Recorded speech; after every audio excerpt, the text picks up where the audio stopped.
Today I am presenting on the topic of pre-listening. And my tip I'm presenting on is activating background knowledge. What is the purpose of activating background knowledge?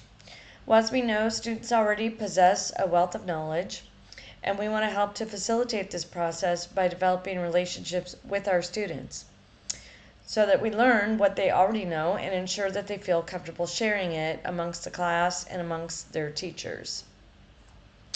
Activating prior knowledge means both eliciting from students what they already know and building initial knowledge that they need in order to access upcoming content for the lesson.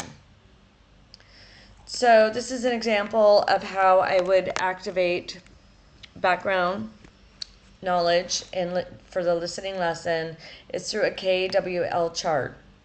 And what this chart is basically it's a template where you could brainstorm in the classroom and have the students write down what they already know, what they want to know about the topic, and then after the lecture they can fill in the third column of what they learned on the topic.